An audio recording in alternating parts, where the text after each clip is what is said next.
There are houses that wear their lifetimes like scars, each creak and groan a testament to forgotten memories.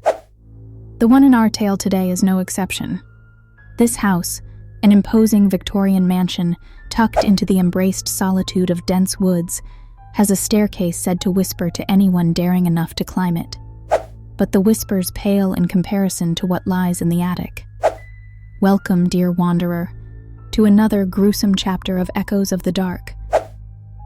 Allow me, your guide through the veil of shadows, violet nocturne, to unearth tonight's story. We call it The Fragile Collector. Imagine, if you can, the peculiar quirks of Henrietta Plain, an elderly recluse who once dazzled high society, but now existed as a whisper among the cobwebs. She was known, in her prime, as a collector of rare things. Porcelain dolls imported from centuries past, carvings from ivory, and sculptures so delicate they defied the hand of human artisans. But Henrietta's fondness for the fragile did not stop at inanimate objects. Her grandniece, Millie, a lithe girl of no more than 22 summers, inherited the mansion after Henrietta's sudden passing. The townsfolk, as they are wont to do, spun their tales of poisoned cups and tragic death. They said Henrietta had died amidst her collection, alone, trapped by her obsession. Yet not one dared speculate what lay in her attic. The key had been lost with her last breath, her secrets sealed tight. Millie moved in tentatively. The house felt less like a windfall, and more like a heavy cloak, weighing down her shoulders. From the moment she crossed its threshold, its aura was all-consuming, a labyrinth where time and logic bent. The dolls, all in pristine condition, seemed to swivel in unison as she walked past. Their vacant, painted eyes bore into her soul. It was as though they knew she didn't belong. She first heard it on day 2, a slight, distant tapping, irregular, like knuckles tentatively rapping against timber. A branch against a window. Nothing more, she reassured herself. But the sound became insistent, its location unknowable. No matter where in the house she stood, the tapping was always just there, on the edge of her hearing. By the 3rd night, her rationality buckled. She combed through crooks and corners, though she knew in her gut where the sound originated, the attic. Her fingers trembled as she searched for the key, scouring drawers that creaked with defiance, but it was absent, as though Henrietta had taken it with her to eternity. Millie decided she'd break the lock come morning. That night, the whispering began. They weren't comprehensible at first, just a low static of hushed, jealous voices licking at her ears, crawling into her dreams. Her nights crept by slow, weighted heavily by incomprehensible words. And then she understood. Leave.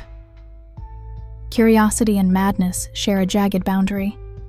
By week's end, Millie had tipped over into the latter. On a rain-soaked afternoon, she took a hammer to the attic door. The lock yielded reluctantly, almost sentient in its resistance, before bursting apart with a scream of splintering wood.